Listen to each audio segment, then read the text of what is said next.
বাবু ভাই এখন চলে এসেছেন আমাদের এখানে এবং আমরা কথা বলবো বাবু ভাইয়ের সাথে। বাবু ভাই কেমন আছেন? এই তো এখন শরীরের কি অবস্থা? শরীর অবস্থা ভালো আসছে, শরীরের অবস্থা ভালো, আলহামদুলিল্লাহ। আমরা চলে যাই ঘটনায়, একটা খুব ভয়ঙ্কর ঘটনা দিয়ে আজকে শুরু করি না? হ্যাঁ রাসেল ভাই, এই ঘটনাটা যে আপনি অসীমকে ফোন করলেন, এর মধ্যেই একজনের সাথে দেখা হলো। উনি অনেকদিন আগে ওনার সাথে আমার পরিচয় ছিল আর কি, আমার মামাদের সাথে আর কি চলাফেরা করতো, মন্টু ওনার নাম ছিল। ওনার সাথে দেখা হওয়ার পর উনি কথা বলছে যে ভূত এফএমে নাকি তুমি যাও শুনলাম। আমি বললাম জি যাই। তো বলে ভূতের কাহিনী টাহিনী এগুলা কি, কত কাহিনী আছে, এটা আর বলার কি আছে, এটা কি? আমি বললাম যে আসলে যে অনেকে শুনতে চায়। তো বললো আমার কাছে কাহিনী আছে, নিও তুমি। কি কাহিনী? বলে আমার নিজের কাহিনী।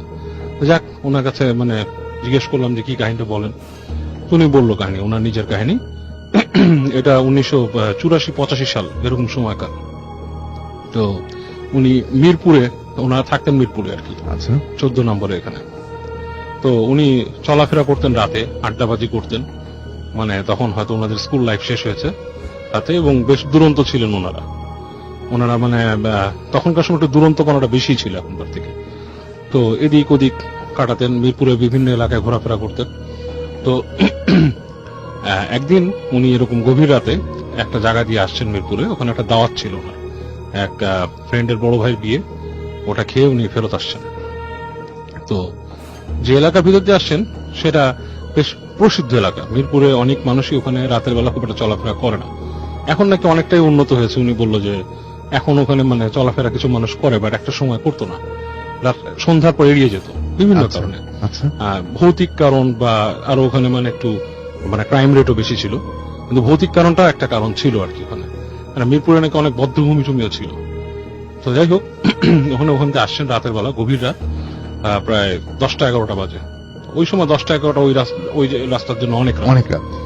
তো যখন আসছেন, ওনার বেশ সাহসী মানুষ, একলা একলাই আসছেন। আস্তে আস্তে এক জায়গায় ওনার একটু মানে আর কি আপনার প্রকৃতির ডাকে সাড়াই দিয়েছে, মানে ওনার হয় প্রেশার হয়।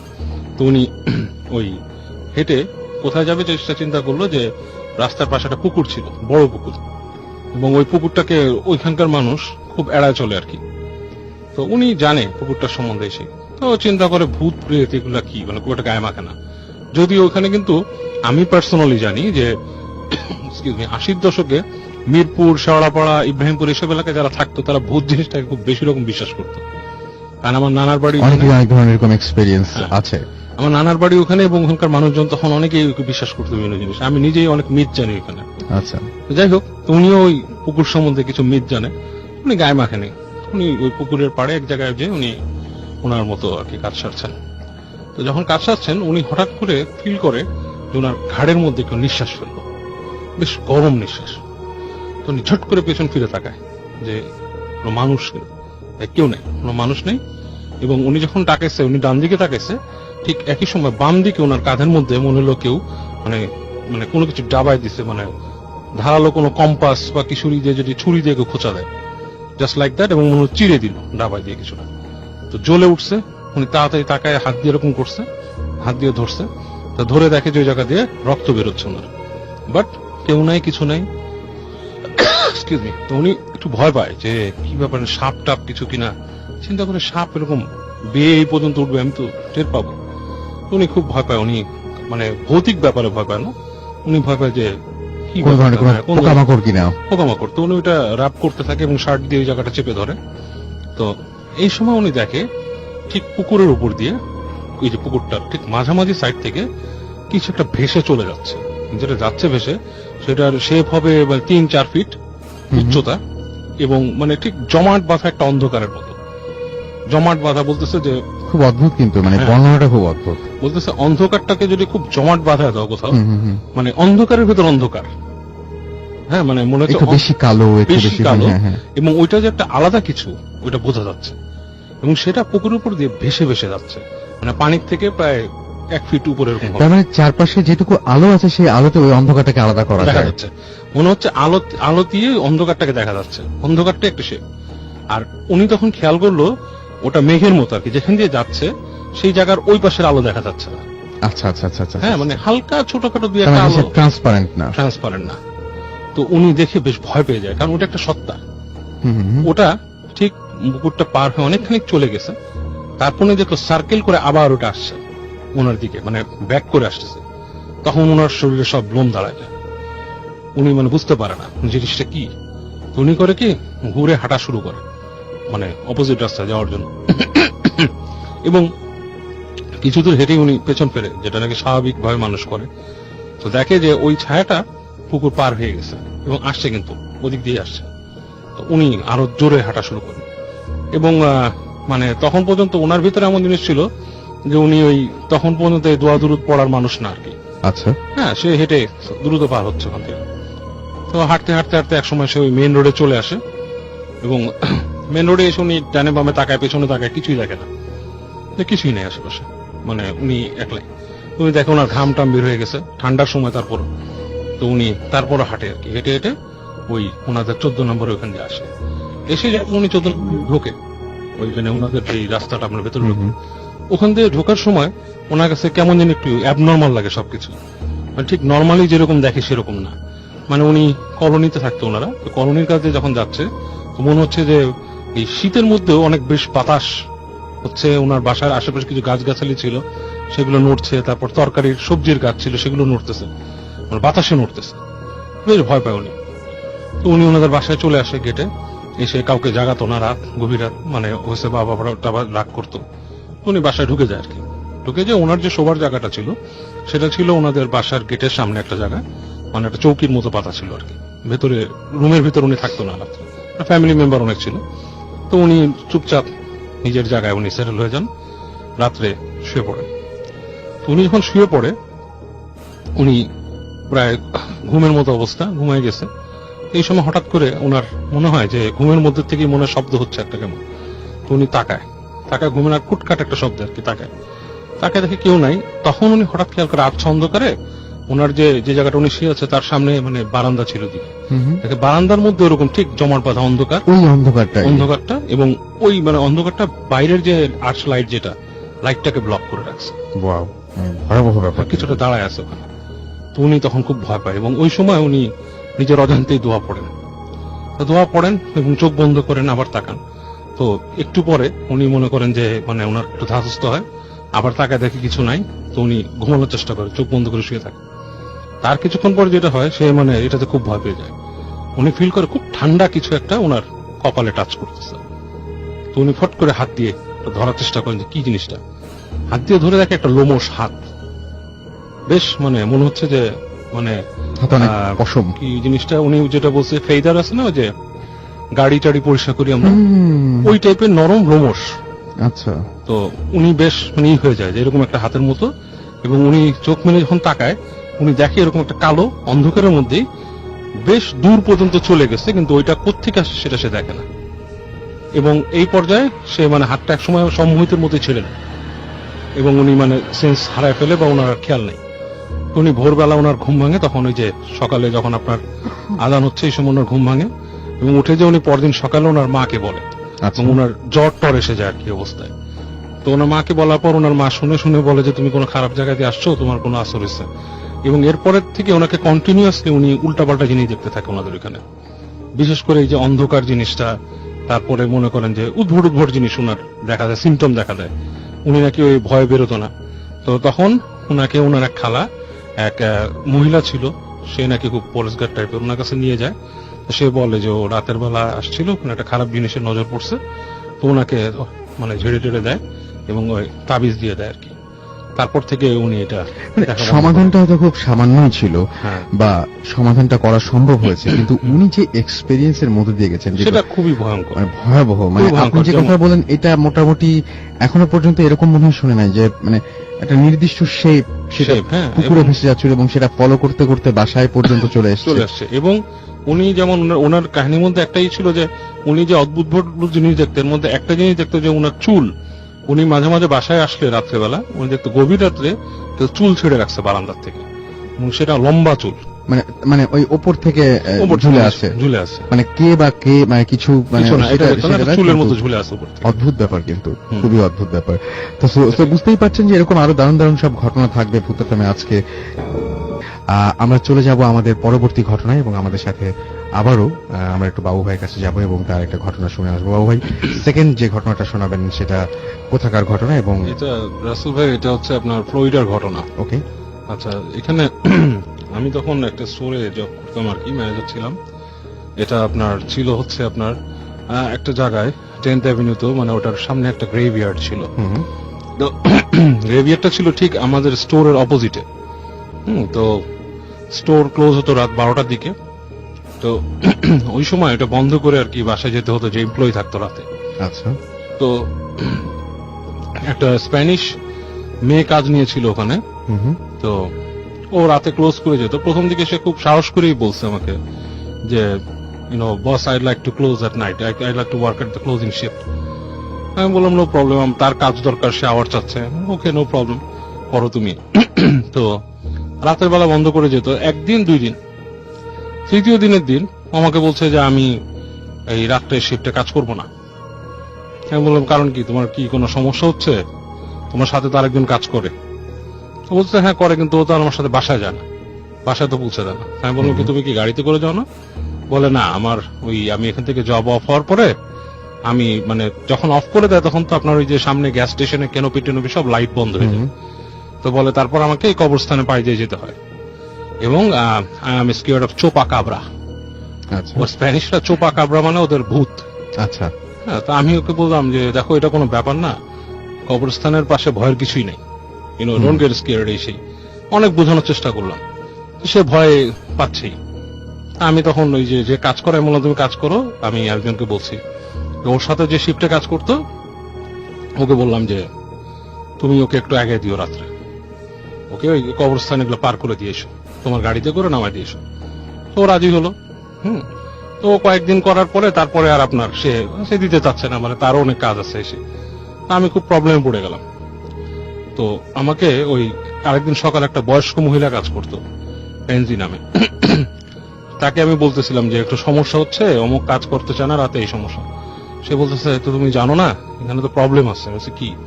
বলো ও যে চোপা কাবরা বলতেছে এটা ঠিক কথা। আমি বলছি বলো তো কি? বলে তোমার আগে, অনেক আগের ঘটনা, তখন হয়তো তুমি কতদিন আছো এখানে? বললাম এই তো 8-10 বছর। বলে যে এইটার পাশে আজ থেকে 20 বছর আগে কোনো স্টোর ছিল না, তখন এখানে লোকালিটি ছিল। তো যেটা হতো, এই জায়গা দিয়ে অনেকেই পার হতো আর কি রাস্তা দিয়ে। তো যখন পার হতো তখন দেখতো যে রাস্তার মধ্যে তোমার ওই বাচ্চা টাচ্চার লাশ কেউ এরকম কাপড় দিয়ে পেঁচায় দাঁড়ায় আছে রাস্তার মধ্যে, এবং ওই মানুষের সামনে মানে কেউ রাইট চাইতো বা কিছু কাউকে দেখায় বাচ্চা খাওয়া শুরু করতো, এরকম সিন হতো। তা আমি ওর কথা শুনে অবাক, আমি বলছি তুমি কিছু দেখছো কখনো? তো সে ফার্স্টে বলে নো। আমি তাকে বললাম যে মিস প্যানজি, আমি এখানে রাত্রে একদিন যাব, দেখি এখানে কিছু দেখা যায় কিনা। সে আমাকে বলতেছে নো নো, যেও না যেও না। আমি তাকে বললাম কেন, গেলে কি হয়েছে? বলে আসলে বলে আমি নিজেই দেখছি আমার লাইফে এরকম। আমি বলছি তুমি কি দেখছো? বলে যে এই কবরস্থানে এখানে কাছাকাছি আমরা থাকতাম, তো আমি তখন টিনেজ ছিলাম এবং আমার খুব আগ্রহ ছিল এইসব কথাবার্তা শোনার। তো আমি শুনছি, শোনার পর আমরা ফ্রেন্ডরা এখানে আসছি। এসে আমি এসে কি দেখছো? বলে না, আমি ফার্স্টের দিন কিছু দেখি নাই, তবে আমি আর আমার বড় ভাই বিশেষ একটা জিনিস দেখছিলাম। বলে কি? বলে আমরা একদিন এখানে আসছিলাম, তো মানুষ বলতো যে নিউ মুনের সময় আসতে, নিউ মুন মানে অমাবস্যা আর কি, অমাবস্যার সময় যেতে। অমাবস্যার সময় আমি আর আমার ভাই এখানে আসছিলাম, তখন এখানে কিছু নাই, শুধু কবরস্থানটা, ফেন্সটাও ছিল না আশেপাশে। বলে আমরা আসলাম, এসে রাত্রেবেলা আস্তে আস্তে করে হেঁটে ঢুকলাম, এবং আমাদের ছিল যে হ্যালোউইন নিয়ে আমরা কোনো প্রজেক্ট করবো, এটা জানাবো। তো আমি ভিতরে গেছি, আমার ভাই আর আমি যথারীতি হেঁটে হেঁটে হেঁটে হেঁটে যে বিভিন্ন টুমস্টোন দেখতেছি, এবং আমরা ফ্যান্টাসাইজ হচ্ছে।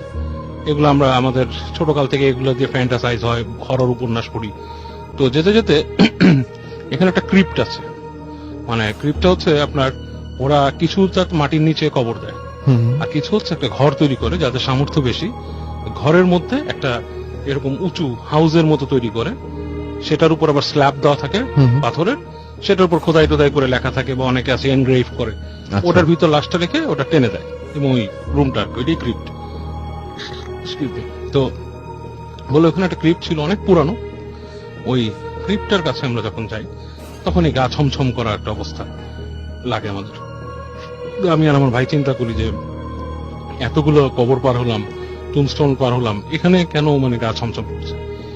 তো আমরা কাছাকাছি যাই, লিফটের পাশ থেকে বলে যে একটা কেমন বোটকা টাইপের গন্ধ ওখানে, এবং পরিবেশটাই ডিফারেন্ট। তো আমরা যে ওখানে দাঁড়ায় মানে খেয়াল করি কি ব্যাপারটা, বসে আছি।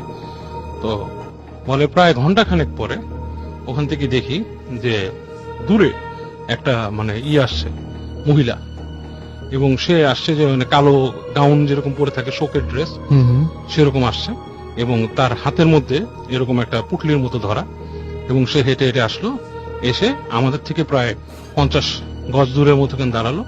দাঁড়ায় সে ওইটাকে খুলে, স্ল্যাব না মানে ওই যে হাতের যে পোটলা ওটা খুলে বসে পড়লো, বসে সে খাচ্ছে। এবং আমরা সময় বুঝলাম যে ওটা কোনো মানে মানুষের বাচ্চা টাইপের কিছু, সে কামড়া ক্যানিবল বা টাইপের কিছু, রাইট। মানে সে ফার্স্টে বুঝতে পারে নাই এটা কি মানুষ, মানে কোন মস্তিষ্ক বিকৃতি কিছু বা ওরকম অশুভ কিছু।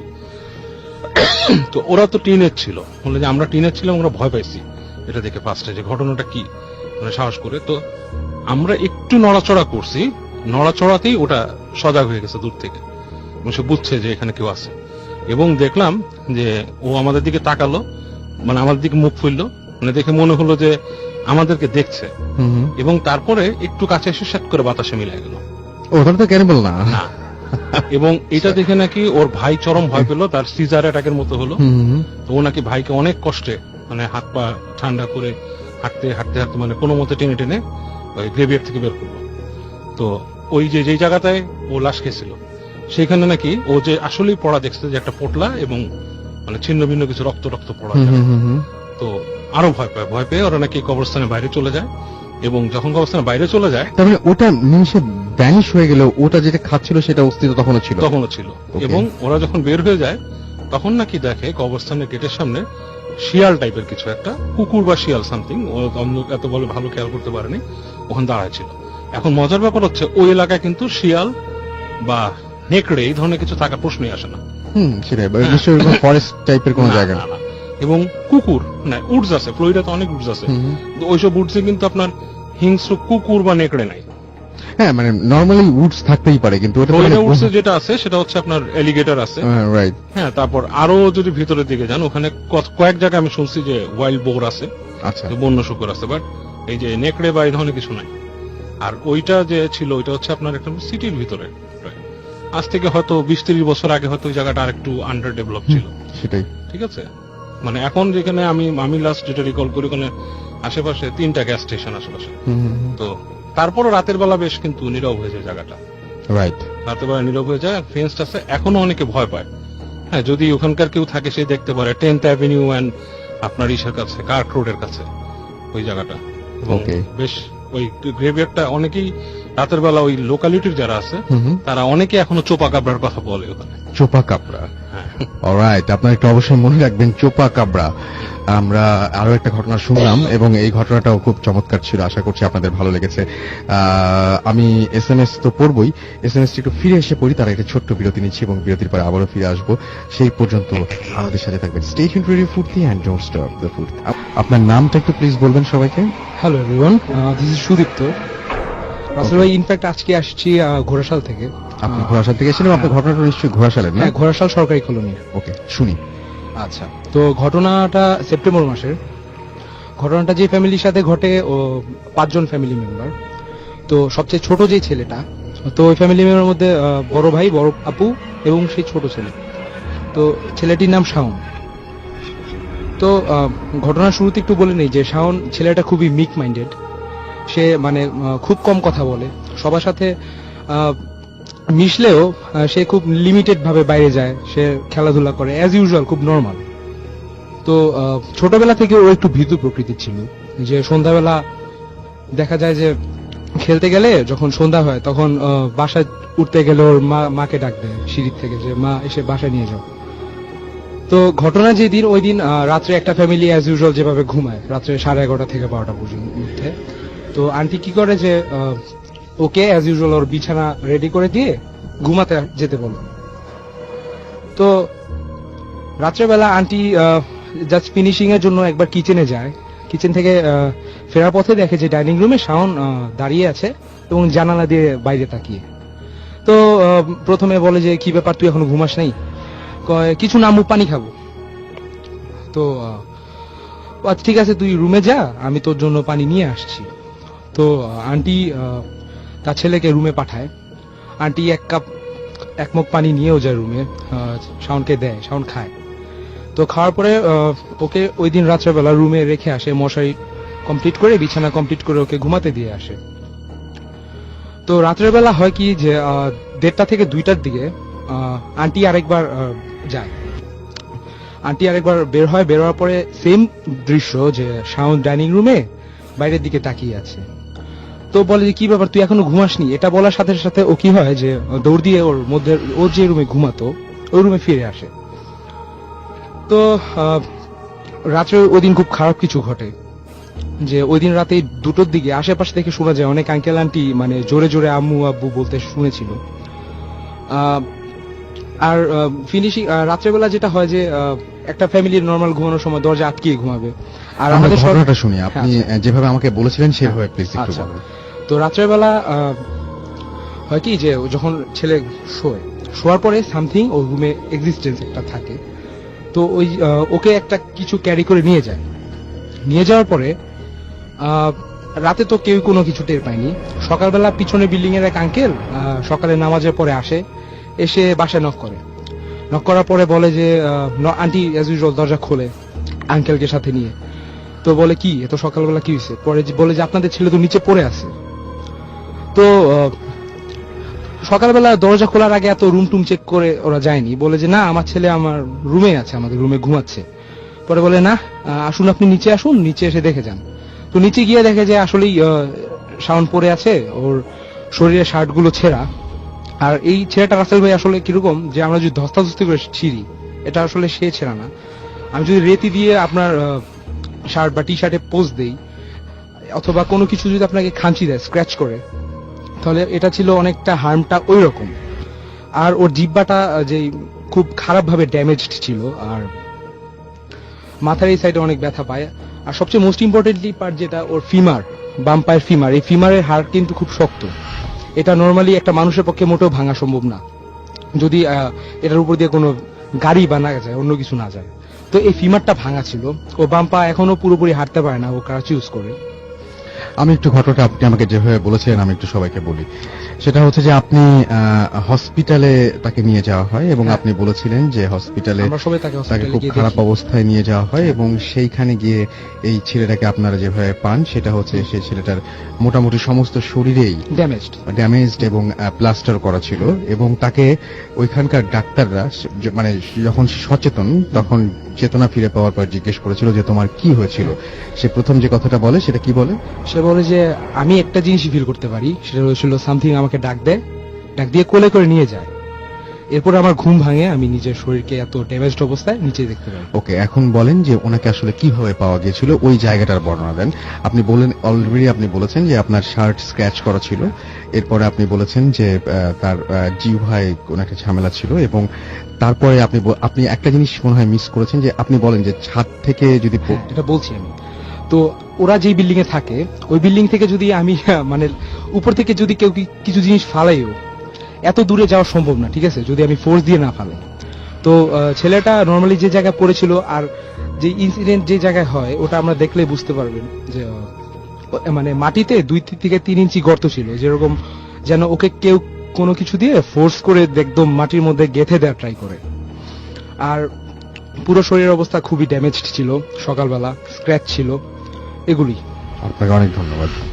আমি আসলে যে জিনিসটা ওনার ঘটনাটা আমি যদি একটু বলি, সেটা হচ্ছে ব্যাপারটা এরকম যে আমি জানি না ঘটনাটা আসলে শুরু করেছেন উনি অন্য একটা জায়গা থেকে, যার জন্য হয়তো আপনাদের বুঝতে একটু কষ্ট হচ্ছে।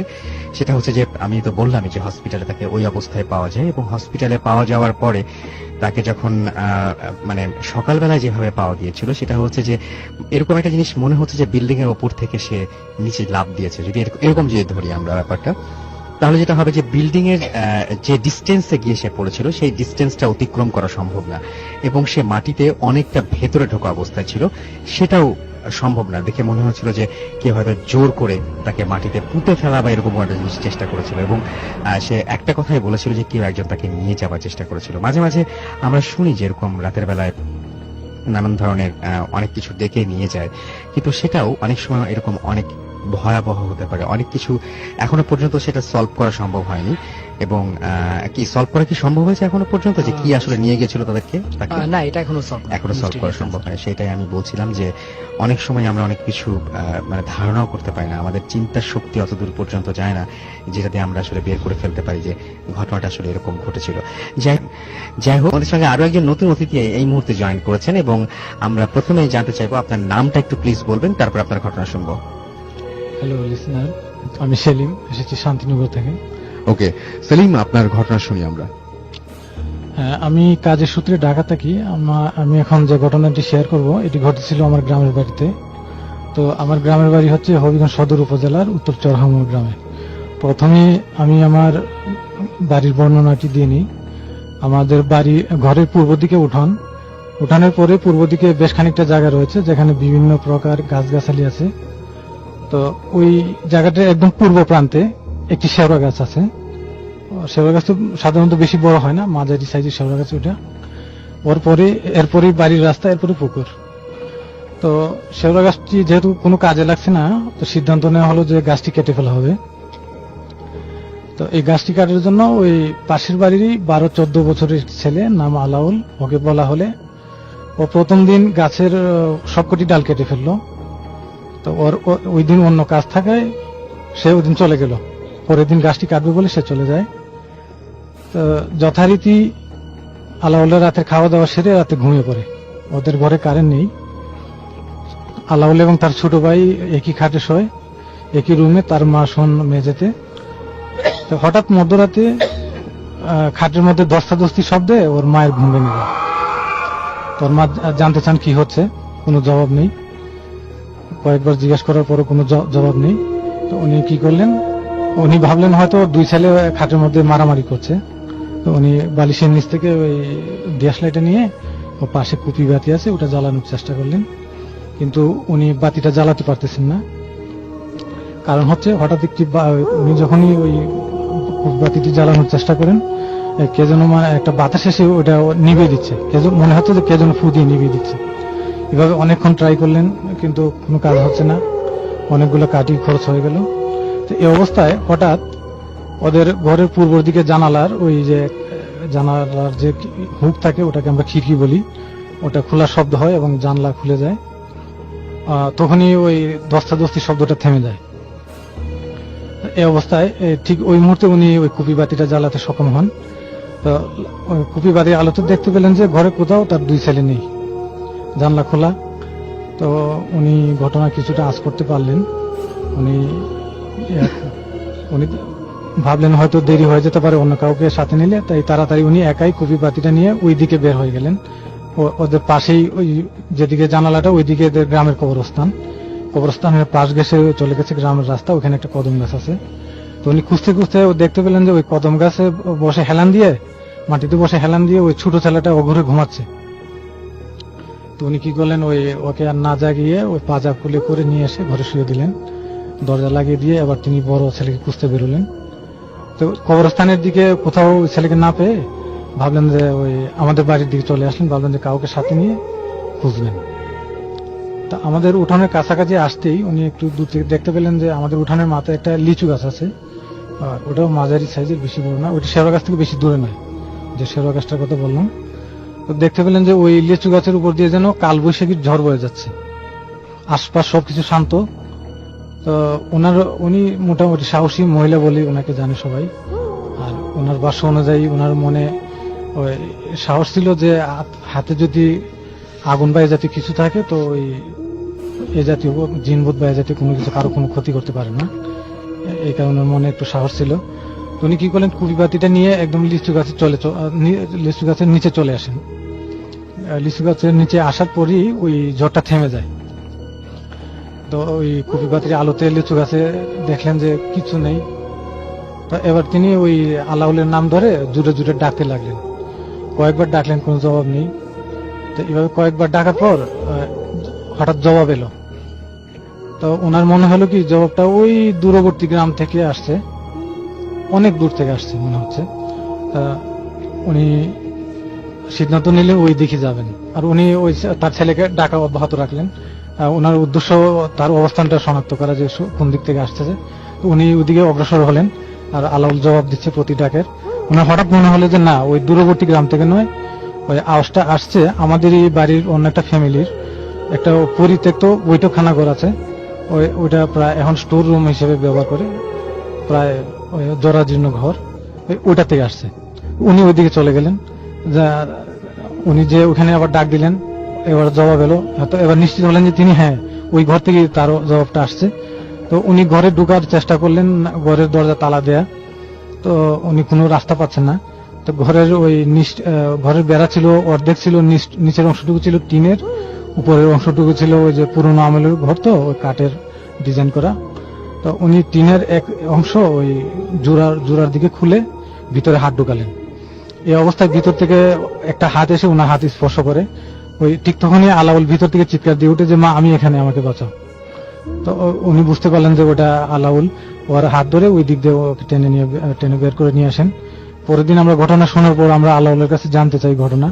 তো আলাউল বলে কি, ওই যে রাত্রিবেলা সে ওই যখন ঘুমিয়ে যায়, তার ঘুম ভাঙে, তখন সে ওই টের পায় কে যেন তার গলা চেপে ধরে আছে জুড়ে, আর আরেকজন তার কোমরের দিকে তার শরীর চেপে ধরে আছে। তারা দুজন তাকে মেরে ফেলতে চাইছে। তো সে দেখতে পায় ওই যে লোকটি গলা চেপে ধরে আছে সেটি ওই তারই বয়সে বড় এক ভাতিজা, যাকে সে চাচা বলে ডাকে, ওর নাম আবু বকর। সে বলে যে আমি দেখি কি ওই যে আবু বকর চাচা আমার গলা চেপে ধরে আছে, আর ওর সাথে আরেকটি কালো কুচকুচে লোক, সে আমার ওই কোমরের দিকে চেপে ধরে আছে। ওরা দুইজন আমাকে মেরে ফেলতে চাইছে। আর মা যে আমাকে ডাকছেন, আমি সবকিছু শুনতেছি, কিন্তু আমি কোনো জবাব দিতে পারতেছি না, আমার গলা দিয়ে কোনো সাউন্ড বের হচ্ছে না। তো ওই অবস্থায় মা যখন আলো জ্বালানোর চেষ্টা করছিলেন, তখন ওরা আমাকে ওই জানলা খুলে শূন্যে বাসিয়ে নিয়ে আমাকে ওই লেচু গাছে উঠায়। ভয়াবহ ব্যাপার। হ্যাঁ, লেচু গাছে উঠায়। তো মা আবার ওইদিকে চলে আসলে ওরা আবার ওই দিক থেকে নিয়ে আমাকে ওই ঘরে, ভাঙা ঘরে নিয়ে ঢোকায়। তবে ওই ঘরে কোন রাস্তায় ঢুকে সেটা আমি বলতে পারবো না, ওটা সে বলতে পারে না কোন রাস্তায় ওই ঘরে ওকে ঢোকায়। এইটুকুই। আর এখানে রাসেল ভাই ওই যে তার ওই যে ছোট ভাইটা যেটা ওই ঘুমাচ্ছিল, ওর মা দেখতে পেলেন যে কদম গাছে হেলান দিয়ে ঘুমাচ্ছিল, ও সকালবেলা কিছুই বলতে পারে না রাত্রে কি ঘটছিল। ওকে, এই হলো ঘটনা। অনেক ধন্যবাদ আপনাকে আপনার ঘটনার জন্য। আমরা একটা ছোট বিরতি নিলে মনে হয় বেটার হয়, কারণ একদম তারপরে টানা শেষ করব। সুতরাং আর একটা বিরতি নিচ্ছি এবং বিরতির পরে আবারও ফিরে আসছি। আমরা আজকে শেষে আপনাদের ফেসবুকে যে ঘটনাটা দিয়েছিলাম সেটা হয়তো শেষে শুনবো। তা আমরা একটা ছোট বিরতি নিচ্ছি এবং বিরতির পরে আবারও ফিরে আসছি। সো আমাদের সাথে থাকেন, কোথাও যাবেন না। স্টে টিউনড রেডিও ফুর্তি এন্ড ডোন্ট স্টপ দ্য ফুর্তি। 984 নাম্বারে চলে যাচ্ছি আমরা আমাদের আজকের নেক্সট যে অতিথি দিনারের কাছে। দিনার কোথাকার ঘটনা শুনবো আমরা আজকে? জি রাসেল ভাই, এটা মানিকগঞ্জ জেলার সিঙ্গার নামক জায়গার একটি ঘটনা। শুনি। তো রাসেল ভাই, ঘটনাটি আমাকে শেয়ার করেছে বাপ্পি নামে একজন। তো উনি কামরাঙ্গীরচর একটি ফার্নিচারের দোকানে কাজ করেন। তো ঘটনাটি আজ থেকে 25-26 বছর আগে একটি ঘটনা। তখন উনার বয়স 4.5 মাস কি 5 মাস হবে, এবং ঘটনাটি তার সাথেই ঘটে। ঘটনাটি উনি ওনার পিতামাতার মুখে শুনেন। তো আমি সরাসরি তার ঘটনায় চলে যাই। তো একদিন তার আম্মু তাকে নিয়ে উঠানে বসে কাজ করতেছিলেন। তো তাদের অর্থনৈতিক অবস্থা তেমন একটা সচ্ছল ছিল না। তার বাবা ঢাকায় রাজমিস্ত্রির কাজ করতেন এবং তার মা হাতের কিছু কাজ করে তাতে সংসার চালাতেন। তো তার মা তাকে নিয়ে উঠানে বসে যখন কাজ করতেছিলেন, তখন তার সুতার প্রয়োজন হয়। উনি উঠানে তার বাচ্চাটাকে রেখে, বাপ্পি যিনি আমাকে ঘটনা শেয়ার করেন, তাকে রেখে উনি রুমের ভিতরে চলে আসেন। তো রুমের ভিতরে এসে উনি যখন সুতো খুঁজতেছিলেন, তখন উনি বাইরে থেকে ওই ওনার বেবির কান্নার শব্দ শুনতে পান। তো কান্নার শব্দ শুনতে উনি যখন রুম থেকে বের হন, তখন উনি চিৎকার দিয়ে ওঠেন। উনি রুম থেকে বেরে দেখেন যে ওনার বাচ্চাটাকে উনি বারান্দায় যেখানটা রাখছিলেন ঠিক সেখান থেকে অনেকটা দূরে, এবং সে মাটিতে পড়ে আছে। তো এটা দেখে ওই বাপ্পি ভাইয়ের আম্মু খুব ভয় পেয়ে যায়, এবং সে তাকে যখন বাপ্পি ভাইকে সেখান থেকে উঠায় কোলে নেয়, তখন তার আম্মা যেটা দেখে উনি খুব বেশি অবাক হয়ে যায়। সেটা হচ্ছে যে উনি কিন্তু স্বাভাবিকই ছিল, বাট ওই উঠানে রেখে যাওয়ার পর ওনার আম্মা এসে দেখে যে তার ঘাড়টা ডান দিকে বাঁকা হয়ে আছে অস্বাভাবিকভাবে, এবং দেখে মনে হচ্ছে যে ঘাড়ের বাম দিকটায় মানুষের আঙ্গুলের মতো কিছু একটা জিনিস তাকে চাপ দেওয়া হয়েছে, এবং ওই জায়গার মাংসটুকু পুড়ে গেছে গরম কিছু দিয়ে। তো এটা দেখার পর ওই বাপ্পি ভাইয়ের আম্মু খুব ভয় পেয়ে যায়। তো তাকে সঙ্গে সঙ্গে রুমে নিয়ে আসে। তো রুমে আনার পর বাপ্পি ভাইয়ের ফুপু ছিল, তো ওনাকে বলে। তো তারা অনেক ডাক্তার দেখায় ওই গ্রামের মধ্যে। তখন তো ডাক্তাররা তাকে যেটা সাজেস্ট করে যে ঢাকায় এনে ভালো কোনো হাসপাতালে চিকিৎসা করাতে। উনি কিন্তু জন্মগতভাবে স্বাভাবিকই ছিলেন। আচ্ছা। তো ওনারা এতটাই অসচ্ছল ছিল যে ওনাদের পক্ষে ঢাকায় এসে চিকিৎসা করা সম্ভব ছিল না। তো মাঝে মধ্যে তারা 2-1 বেলা খেয়েও দিন পার করতেন, এবং কারো বাসা থেকে খাবার আসলে সেগুলো খেয়ে দিন পার করতেন। তো তাদের আর ওই আল্লাহ আল্লাহ করা ছাড়া আর কোনো ওয়ে ছিল না, বাপি ভাই যেটা বলে। তো এরকম সময় তারা অনেক ওঝা দেখায়। তো ওঝা যেটা বলে, একজন ওঝা বলে যে ওকে তো খারাপ জিনিস পাইছে, তো ঘাড় মটকায় দিত, তুমি আসাতে হয়তো সে বেঁচে গেছে, মানে এটা ঠিক করতে পারবো না আমরা। তো তারা আম্মু কান্নাকাটি করতো আর আল্লাহর কাছে নামাজ পড়ে দোয়া করতেন।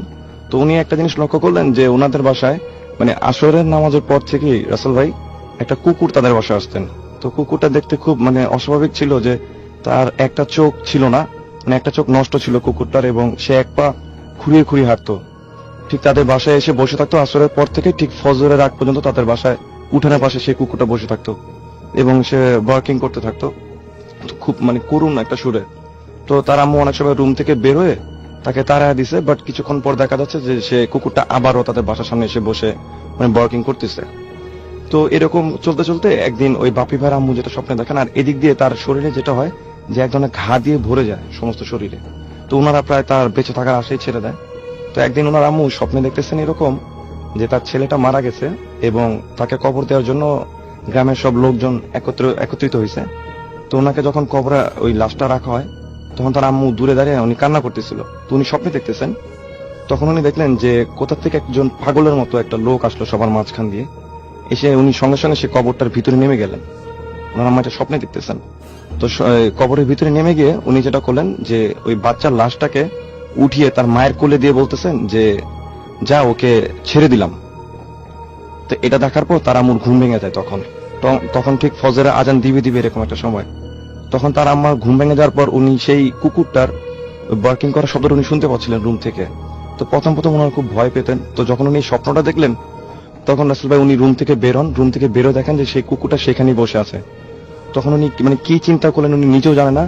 ওনার রুমে কিছু খাবার ছিল ওনাদের সকালবেলার জন্য, যেহেতু আমি আগে বলছি ওনাদের অবস্থা তেমন একটা ভালো ছিল না। তখন উনি রুম থেকে সেই খাবারগুলো বের করে এনে সেই কুকুরকে দেয় এবং দিয়ে তার আম্মু যেটা বলে যে আমার সামর্থ্য এতটুকুই ছিল, এর বেশি আমার কাছে আর মানে কিছু দেওয়ার মতো নেই আপনাকে। তো সবচেয়ে ইন্টারেস্টিং ব্যাপারটা হচ্ছে যে সেই কুকুর তার দেওয়া সবটুকু খাবার খায়। খাওয়ার পর যে সেই দিন যে চলে যায়, তারপর থেকে কিন্তু আর কোনোদিন তার সেই কুকুরটাকে তাদের বাসা আশেপাশে দেখেন। এবং বাপি ভাই যিনি আমাকে ঘটনা শেয়ার করেন, উনি এখন প্রায় 25-26 বছর ওনার বয়স। উনি মানে সুস্থ, বাট ঘাড় উনি এখন পুরোটা ঘুরাতে পারেন না, কিন্তু হালকা পাতলা মুভ করতে পারেন ঘাড়টা। অনেক ধন্যবাদ দিনের। আজকে আসলে হাতে আর সময় নেই। আমরা কিছু ফেসবুকেও দেখতে পাচ্ছি অনেকে অনেক কিছু লিখছেন। আই লাভ ভূত এফএম লিখেছেন রোমিও। আমি মুহূর্তে আরো একজন নতুন অতিথির সাথে আপনাদের পরিচয় করে দিচ্ছি, এবং আপনি প্লিজ বলবেন একটু আপনার নামটা কি এবং তারপর আপনার ঘটনা যাব। হ্যালো এভরিওয়ান, আমি সাইফুর রহমান তুহিন। আমি আসছি গাজীপুরের শ্রীপুরে কাফিলাতুলি থেকে। ওকে, শুনি আপনার ঘটনা। আমার ঘটনা হচ্ছে রাসেল ভাই 2 দিন যাবত আমার লাইফে ঘটে গেছে, একদম বাস্তব। সেটা হচ্ছে আমার বোনের হাজব্যান্ড, ও একটা পুকুর ছিল, সেখানে নাকি ভূতের খুব উৎপাত।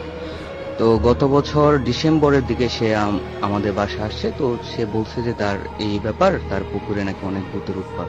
এটা কোন জায়গার কথা এটা বলছেন আপনি? হচ্ছে আপনার নরসিংদী জেলার শিবপুর থানায়। আচ্ছা, ওকে। তো আমরা তারপর কিছু ঘটনা সে বলে, তো ঘটনা বলার পর আমরা ডিসাইড করে যে আমরা যাব। তো তার কিছুদিন পর আমরা কয়েকটা কাজিন মিলে আমরা ডিসাইড করে যে আমরা যাব। সে গত বছরের ডিসেম্বর মাস, আমার তারিখটা সঠিক মনে নেই। তো আমরা গেলাম, আমি আর মিশু আর হচ্ছে আরিফ, আমরা 3 জন মিলে আমরা গেলাম। তো যাওয়ার পর দুপুরে খাওয়া দাওয়া হলো, তারপর বিকেলবেলা ঘোরা টোরা করে তারপর আমরা রাতে খাওয়ার পরে এই পুকুরের উদ্দেশ্যে রওনা দিই, সেই ভৌতিক স্থানের উদ্দেশ্যে। তো আমরা যে যার মতো প্রিপারেশন নিলাম, কেউ টর্চ লাইট নিল, কেউ ম্যাচ নিল। নেওয়ার পর আমরা সামনের দিকে এগিয়ে যাচ্ছি। তো গ্রামটা সম্পর্কে আমরা আগে বেশি কিছু জানতাম না। তো তারপর আমরা হেঁটে যাচ্ছি, চারদিকে কুয়াশা, শীতকাল, 3-4 হাত সামনে কি আছে তা দেখতে পারতেছি না। তো তারপর অজানা একটা ভয় বুকের ভিতর তো কাজ করতেই ছিল। তো আমরা যাচ্ছি, তো 5 থেকে 10 মিনিট হাঁটার পর তারপর আমরা পুকুর পাড়ে পৌঁছালাম। তো পুকুরটা বর্ণনা আমাকে মনে হয় দিতে হবে যে পুকুরটা ছিল রাস্তার পশ্চিম পাশে, আর পুকুরের দক্ষিণ পাশে ওই পুকুরের কর্মচারী থাকার জন্য একটা টিনের ঘর ছিল। তো আমরা পুকুর পাড় দিয়ে হেঁটে হেঁটে টিনের ঘরের দিকে আমরা রওনা দিলাম। তো এরকম সময় আমি সবার পিছনে ছিলাম, পিছনে ফোনে কথা বলতেছি একজনের সাথে। সে জিজ্ঞেস করতেছে যে ভূত কিছু দেখছি কিনা। তো আমি বলতেছি না, আমি এখনো ভূত দেখি নাই, তবে কিসের ভূত, ভূত তো মনে হয় নাই। তো কিছুক্ষণ যাওয়ার পর আমি যখন দক্ষিণ পাশে যাই, তার কিছুক্ষণ পরেই আমি হঠাৎ করে পুকুরে পড়ে গেলাম আর কি। কোনো রিজন ছিল না পড়ার, তারপর আমি পড়ে গেলাম জানি না। তো তারপর ওরা পিছনে তাকিয়ে দেখে যে আমি পুকুরে আছি, আমি কোমর পর্যন্ত আমার ভিজে ছিল, বাট মোবাইলটা পরে নাই, আমি দাঁড়িয়ে আছি। তো তারা আমাকে টেনে তোলার পর তারপর ফ্রেশ হলাম, ফ্রেশ হয়ে তারপর ওই ঘরে গিয়ে বসলাম। তো ঘরে বসার পর গল্প টল্প করতেছি আমরা। তো এরকম সময় আমার যে বোনের হাজবেন্ড ছিল সাগর ভাই এবং আরিফ কাজিন, ওরা কি করলো যে পুকুরের মাঝখানে একটা মাচা ছিল, ওই মাচার মধ্যে মশারি তারপর ল্যাপটপ সবকিছু ছিল।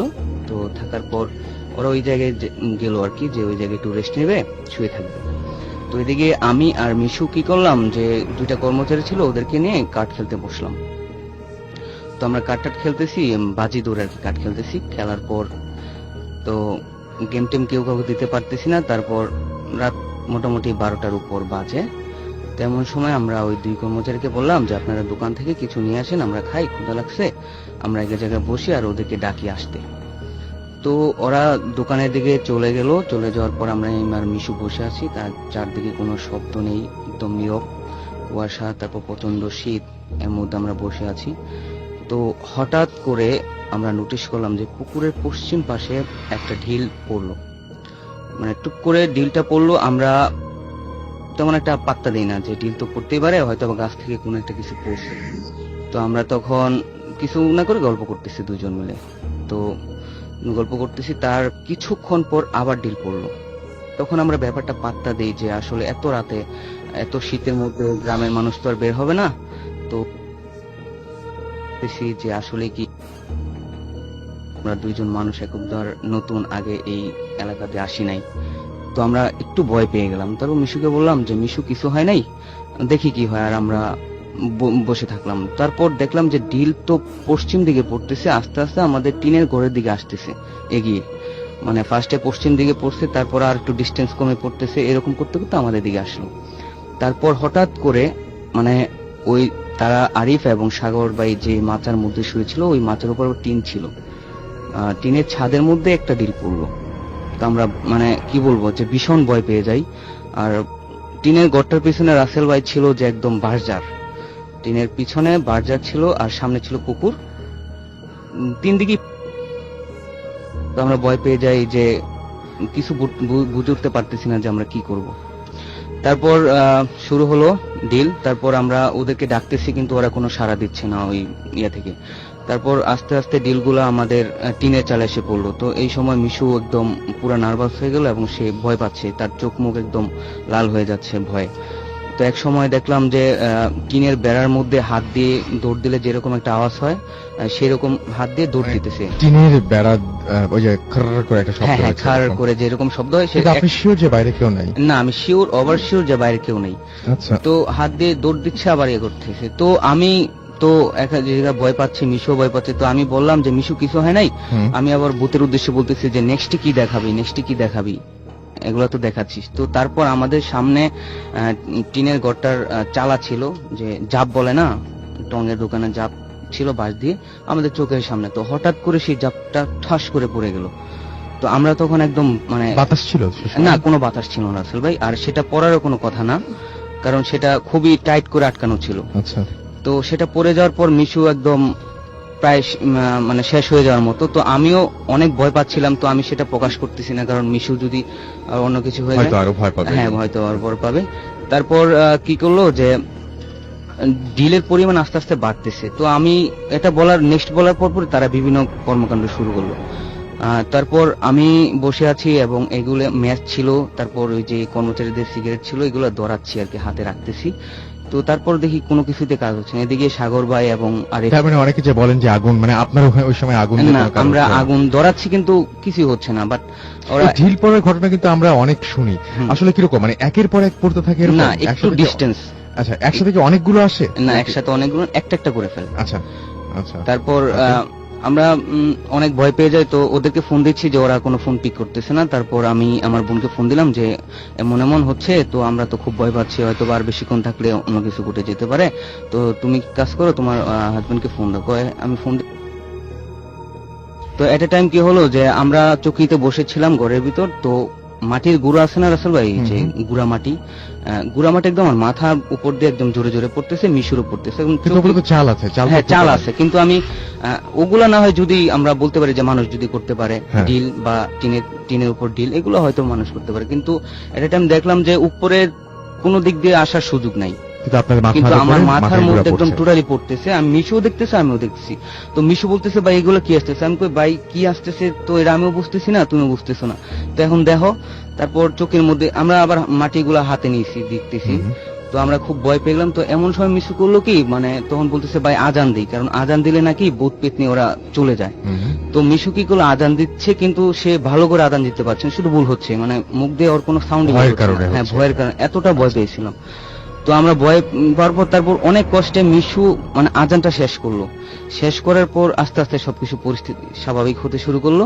তো তারপর মানে আর কোনো ঢিল টিল পড়ে নাই। তারপর আমরা ওদেরকে, সাগর ভাই এবং আরিফকে ডাক দিলাম, যে ডাক দিলাম বলতে কি ফোন দিলাম, তারপর তারা শুনলো, কিন্তু এর আগে ফোন বাজতেছে ওরা কোনো রেসপন্স করতেছে না। তারপরে আমরা ফোন দিলাম, তারা ফোন পিক দিল, বললাম যে তাড়াতাড়ি টিনে ঘরে আসেন। তো তারা মাঝখান থেকে নৌকা দিয়ে আবার আসতে হয়, তো তারা নৌকা নিয়ে তারপর কাছে আসলো। আসার পর তারপর আমরা পুরো ঘটনা ওদেরকে বললাম যে আপনাদের টিনে তো ডিল পড়ছে, আমাদের টিনে ডিল পড়ছে, এরকম এরকম, আপনার কিছু শুনে নেই, এতবার ফোন দিলাম, কয় না আমরা কিছুই শুনি নাই। তো তারপর তারা একটা মজার কাহিনী বললো কি, যে মানে খুব অবাক একটা কাহিনী, সেটা হচ্ছে আমি বললাম যে তাহলে আপনারা ঘুমাইছিলেন, তো ঘুম থেকে মানুষ উঠে না? তো সে বলল যে, মানে সাগর ভাই বলল যে দেখেন ভাইয়া, আমি যখন ঘুমিয়ে পড়ছি তখন আমি স্বপ্নে চলে গেছি। মানে স্বপ্ন কি, বলে যে আমি স্বপ্নে দেখি যে আমি আর আরিফ ভাই নৌকাতে পুকুরের চারদিকে ঘুরতেছি, আর আশ্চর্যজনক ভাবে হলো সেই নৌকাটা চালাচ্ছে একটা মেয়ে, এবং মেয়েটা ছিল একদম বউ সাজে, তাদেরকে পুরা পুকুর রানিং করাচ্ছে। তো একসময় রানিং করাতে করাতে তাদেরকে নৌকা থেকে নামিয়ে তারপর ওই যে পুকুরের পাশে যে বাঁশঝাড় ছিল, সেই বাঁশের উপরে নিয়ে বসায় আছে, ওরা দেখতেছে কিন্তু নামতে পারতেছে না। তো তারপর একই ঘটনা, মানে আশ্চর্য হলাম যে আরিফে নাকি সেম সেম সেম স্বপ্নটা দেখছে আরিফও। তো তাদের একই স্বপ্ন দেখছে দুজন, কিন্তু তারা কিছু বলতে পারে না। তো তারপর আমরা ওই জায়গা থেকে চলে আসি বাসায়। তো বাসায় আসার পর আমরা বড় ভাই টিপু ভাই এবং মাসুম কাজিন, ওদেরকে ফোন দিয়ে বললাম যে ভাই এই কাহিনী হলো। আরেকটা কথা মিসিং হয়েছে রাসেল, চেষ্টা করতেছিলাম যে পুরা জিনিসটা শব্দগুলা, কিন্তু তখন আমি দেখি যে রেকর্ডটা হয় নাই, মানে কিছুই হয় নাই, আমরা যে চিল্লালাম বা ওই শব্দ কিছুই হয় নাই। আচ্ছা, পরে আপনাদের গ্রামবাসীর সাথে আপনি কি এই ব্যাপারে নিয়ে ডিসকাস করেছেন? হ্যাঁ, গ্রামবাসীর সাথে, মানে পুকুরের অপোজিটে রাস্তার পাশেই গ্রামবাসীর বাড়ি। কয়েক রাত গিয়েছিলেন, কয়েক রাত একই রকম ঘটনা? না, আমি 2 রাত গিয়েছিলাম, মানে এটা হচ্ছে ফার্স্ট রাতের কাহিনী। সেকেন্ড রাতেও একই রকম ঘটনা ঘটেছে? হ্যাঁ, সেটা তারপর যে আমার টিপু ভাই তারপর মাসুম ওরা ফোন দিল যে আমরা আসতেছি, তোরা থাক, আমরা দেখবো কি হয়। তো তারপর দিন তারা আসবে, তো আমরা সেখানে থেকে তার আগে আমরা দুপুরের দিকে আবার পুকুরে গিয়ে মাছ মারলাম, পর্যন্ত মাছ উঠালাম, মাছ মারলাম। তখন সবকিছু স্বাভাবিক? সবকিছু স্বাভাবিক, কিছু নাই, দিনের বেলা সবকিছুই স্বাভাবিক, কিন্তু রাতের বেলা যখন আপনারা আবার গেলেন, আবার সেই একইভাবে ঢিল পড়ে? একইভাবে ডিল, এবং নতুন কিছু ঘটনা। কোনো ব্যাখ্যা আছে গ্রামের লোকের যে কেন এরকম হয়? না, আমি গ্রামের লোক কয়েকটা লোককে জিজ্ঞেস করছি যে কালকে রাতে তো আমরা অনেক ভয় পাইছি বা চিল্লাচিল্লি করছে, আপনারা কি কিছু শুনছেন? না, আমরা তো কিছুই শুনি নাই। তো মানে তারা এগুলা মানে কিছুই শুনে নাই। এমনিতেও গ্রামে ওই যে একটু আগে আমাদের প্রথম যিনি গল্প বলছিলেন তিনিও বললেন যে অনেক তাড়াতাড়ি শুয়ে পড়ে, তারপর শীতকাল। কিন্তু মানে ওইখানকার কোনো কাহিনী নাই যে এটা হওয়ার কোনো কারণ বা কিছু একটা? হ্যাঁ, ওই যে জায়গায় আমরা আমাদের টিনের ঘরটা ছিল, আমরা যে জায়গায় স্টে করছিলাম, সেটা নাকি চিতাখোলা ছিল, হিন্দুদের পুরাতন। ওর আশেপাশে কি নদীও আছে নাকি তাহলে? হ্যাঁ, এই একটা নদী, এই নদীটাকেই ওরা বাদ দিয়ে পুকুর তৈরি করছে, মানে আচ্ছা বাদ দিয়ে পুকুর তৈরি করছে, একটা পুকুরে পর একটা পুকুর এরকম ভাবে বাদ দিয়ে পুকুর বানাইছে আর কি। সে মরা নদী যাকে বলে আর কি, পানি কম, তো ওরা পানি আটকে সেটাকে মাছ চাষ করে আর কি। আচ্ছা, আর এবং সেখানে এই ঘটনাটা ঘটেছে? হ্যাঁ, ঘটনা ঘটছে। এবং এই ঘটনা কি শুধুমাত্র আপনারাই এক্সপেরিয়েন্স করেছেন নাকি আপনাদের ওই মানে গ্রামের অনেকের সাথে এরকম ঘটনা ঘটেছে ওই এলাকায়? গ্রামের 2-1টা লোকের সাথে ঘটনাটা ঘটছে, সেটা বলছিল আমার এই যে বোনের যে। আপনি সেজন্যই গেছেন, কিন্তু মানে এমনিতে অনেকেই, তার মানে আপনারা ছাড়াও অনেকেই এই ঘটনাটা এক্সপেরিয়েন্স করেছে? ঘটনাটা টুকটাক নাকি এক্সপেরিয়েন্স করছে। আর ওইখানে যে কর্মচারী থাকে, তো আমার বোনের জামাই কর্মচারী কয়েক মাস থাকার পর আর থাকে না, থাকতে চায় না। আর একটা কর্মচারী আছে, সে শুধু স্টে করে, সে একটু হুজুর টাইপ, তো তারপরও তাকে নাকি মাঝে মধ্যে একদম ঘুমের মধ্যে ধরে ফেলে, এবং সে বিভিন্ন পেতনি টাইপ দেখে যে পুকুরে মাছ খেতে আসে, এরকম বউটু সেজে আসে। আচ্ছা, ওরা দেখেছিল স্বপ্নে একজন মেয়ে নৌকা alright, thank you so much আপনার ঘটনার জন্য। আপনাকে আমরা এখন আমাদের পরবর্তী ঘটনায় চলে যাব এবং এই ঘটনাটি একটা ইমেইল আমি পড়তে চাই। এই ইমেইলটিও আমাদের একজন আমাদের রেগুলার একজন লিসনারই পাঠিয়েছেন এবং ইমেইলটি আমার কাছে বেশ ভালোই লেগেছে। আমি আপনাদের একটু পড়ে শোনাই। আমাদেরকে লিখছেন, হ্যালো রাসেল ভাই, আশা করি ভালো আছেন। আমি জয় আরিফিন লিখছি নোয়াখালীর লক্ষ্মীপুর থেকে। আপনারা হয়তো একটু অবাক হচ্ছেন যে আমার ইমেল রেগুলারই থাকে কেন, তাই বলে রাখছি আমি ইদানিং ভূত এফএমকে এতটাই ভালোবেসে ফেলেছি যে এখন প্রতি এপিসোডের জন্যই ঘটনা কালেক্ট করি। আচ্ছা, একটা জিনিস বলি আমি, সেটাই যে আপনারা যারা ঘটনা পাঠিয়েছেন তারা যে আর কোনোদিন ঘটনা পাঠাতে পারবেন না বা ভূত এফএমে আসতে পারবেন না, এরকম কিন্তু না। আপনাদের কাছে যদি নতুন ঘটনা থাকে অবশ্যই অবশ্যই আমাদের পাঠিয়ে দিবেন এবং আপনারা সবসময় ভূত এফএম এর জন্য আপনাদের দরজা খোলা রয়েছে। আচ্ছা, যদি তারপরে তিনি লিখছেন, যদি আমার এই ভালোবাসা বহমান থাকে তবে কোনো সপ্তাহে আমার ইমেল করা মিস হবে না ইনশাআল্লাহ। আজকের এপিসোডে 2014 সালের শেষ এপিসোড, তাই আমি 2014কে বিদায় জানিয়ে শুরু করছি আমার কালেক্ট করা প্রথম ঘটনাটি আমার মামাতো ভাইয়ের কাছ থেকে শোনা। এটা তার পরিবারে ঘটে যাওয়া অতি দুঃখজনক একটা ঘটনা। আমি ঠিক তার মতো করেই বলছি। আচ্ছা, যিনি বলছেন তিনি হচ্ছেন শাকিল। স্বপ্ন কখনো বাস্তব হয় এ কথা নিয়ে ছোটবেলা থেকেই আমার মতবিরোধ ছিল, কিন্তু এই ঘটনাটি আমাকে আমার বিশ্বাস থেকে খানিকটা নয় পুরোটাই নাড়িয়ে দিল। স্কুলে তখন টেস্ট পরীক্ষা চলছিল, অনেক রাত জেগে পড়তে হতো। স্বভাবতই অনেক রাত পড়ে ঘুমাতাম আর খুব ভোরে উঠে পড়া শুরু করতাম। খুব একটা ভালো ঘুম হতো না, তবুও প্রতিদিন আমি এই অদ্ভুত একটা স্বপ্ন দেখতাম চারিদিকে মানুষ, মাঝখানে একটি লাশ, আর আমি সেই লাশের পাশে বসে কাঁদছি, খুব কাঁদছি। লাশটি কাঁদছিল, সেটা দেখতে গেলে আমার ঘুম ভেঙে যেত। যাই হোক, এই নিয়ে তেমন একটা ভাবিনি, কারোর সাথে শেয়ারও করিনি। পরীক্ষা শেষ হলো, সেদিন খুব তাড়াতাড়ি ঘুমিয়ে পড়ি, কিছু না খেয়ে ঘুমাই। অবাক করা ব্যাপার হলো, সে রাতে আমি একটি নয় দুটি স্বপ্ন দেখি। প্রথম দেখলাম মা আমাকে খুব আদর করে খাইয়ে দিচ্ছে আর বলছে, বাবা খুব ভালো রেজাল্ট করবি তুই, তবে আমি তোর রেজাল্ট শুনে যেতে পারবো না, শুনে যেতে যদি না পারে আমার উপর রাগ করিস না। মা বলে একটা চিৎকার দিলাম, ঘুম ভেঙে গেল। আম্মু অন্য রুম থেকে দৌড়ে এসে বলল, কি হয়েছে? মাকে কিছুই বলিনি, তিনি আমাকে হালকা খাবার খাইয়ে আবার ঘুম পাড়িয়ে দেন। এরপর আমি আবার সেই পুরনো স্বপ্নটি দেখলাম, লোকজন, লাশ, আমি কাঁদছি। তবে এবার আরেকটু দেখলাম, আমি লাশটার কাছে গেলাম, লাশটার মুখ খুললাম, আর মুখ খুলে যা দেখলাম তা যেন কোনো সন্তানের কপালে না জোটে। আমি দেখলাম লাশটি আর কারণ নয়, আমার মায়ের। এরপর কিছুদিন কেটে গেল, স্বপ্নটি প্রায় ভুলেই গেলাম। স্কুলে রেজাল্ট দিল, আমি খুব ভালো রেজাল্ট করেছি বলে সবাই আমাকে নানাভাবে শুভেচ্ছা জানাচ্ছিল এবং উইশ করার জন্য অপেক্ষা করছিল। তাদের সাথে থাকা অবস্থায় আমার বাবার ফোন থেকে একটা কল আসে। সালাম দিলাম, বললাম আমি খুব ভালো রেজাল্ট করেছি, মায়ের কাছে ফোনটা দিন। ওপাশ থেকে কেঁদে কেঁদে খালামণি বলল, তোর মা আর বেঁচে নেই। কাউকে কিছু না বলে বাসায় আসলাম। এসে মায়ের লাশের কাছে বসে খুব কান্নাকাটি করলাম আর মায়ের লাশকে বললাম, মা আমি খুব ভালো রেজাল্ট করেছি। সবাই আমাকে সান্ত্বনা দিচ্ছিল। পরে জানতে পারলাম মায়ের মৃত্যুর কোনো কারণ খুঁজে পাওয়া যায়নি। বাবা দোকান থেকে এসে মাকে মৃত অবস্থায় খাটে শোয়া অবস্থায় পান এবং ততক্ষণে মা মৃত। আমার মাকে আমি আজও খুব মিস করি। সবাই ওনার জন্য দোয়া করবেন। ধন্যবাদ। এই ছিল ঘটনা, ভালো লাগলে শেয়ার করবেন। লিখেছেন জয় আরিফিন। আপনাকে অনেক ধন্যবাদ আপনার এই ঘটনার জন্য এবং আশা করছি যে অনেকের কাছে হয়তো ঘটনাটা ভালো লেগেছে এবং আপনি অবশ্যই SMS এর মাধ্যমে, ফেসবুকের মাধ্যমে আপনি অবশ্যই জানাতে পারেন যে নাম্বারে। আমি আপাতত চলে যাচ্ছি আরো একটা ঘটনায়, যে ঘটনাটি আমাদের একজন লিসেনার পাঠিয়েছেন, তার মতো করেই পড়ছি আমি। একটু আগে আমরা লিফটে আজকে একটু ডিফারেন্ট সবকিছু হচ্ছে আর কি। তো যাই হোক, আমি আরেকটা ঘটনা পড়ি। এই ঘটনাটাও আমার কাছে খুব অদ্ভুত লেগেছে, কিছুটা ইমোশনাল মনে হচ্ছে এই ঘটনাটি। লিখছেন, আসসালামু আলাইকুম রাসেল ভাই, আমি শিওর যে আপনি ভালো আছেন। আমি সনি ফ্রম ঢাকা। আজ আপনার সাথে লাইফের সুপার ন্যাচারাল একটা ঘটনা শেয়ার করতে চাই। পার্সোনাল কিছু সমস্যার কারণে আমি স্টুডিওতে ঘটনাটা শেয়ার করতে পারবো না বলে দুঃখিত, তাই ইমেইলটা পাঠালাম। আশা করি লিসনারদের পড়ে শোনাবেন। ঘটনাটা যাবার আগে আমি একটু নিজের সম্পর্কে আমি একটু বলতে চাই। আমার জন্য আমার জন্ম চিটাগংয়ে এবং 2009 সেখানেই এসএসসি কমপ্লিট করেছি আমি। এবং আমরা কোনোদিন আমাদের ভিলেজ অর্থাৎ বরিশালে যাইনি। ঘটনার শুরু 2007 থেকে। তখন আমি ক্লাস 9-এ পড়ি। আমি ক্লাস 7 থেকেই রেগুলার তাহাজ্জুদের নামাজ পড়তাম এবং আলহামদুলিল্লাহ এখনো কন্টিনিউ করছি। সারাদিন স্কুল আর কোচিং এর পর সন্ধ্যায় এসে ঘুমাতাম আর সারা রাত পড়তাম, তারপর তাহাজ্জুদের নামাজ এবং ফজরের নামাজ পড়ে ঘুমাতে যেতাম। আমি অলওয়েজ সিজদায় গিয়ে আমার মোনাজাত কমপ্লিট করি।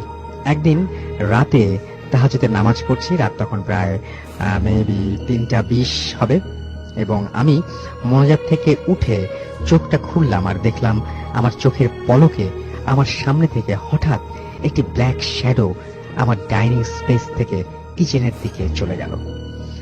তার পেছন পেছন একটা সাদা আলো ওয়াল ঘেঁষে কিচেনের দিকে চলে গেল।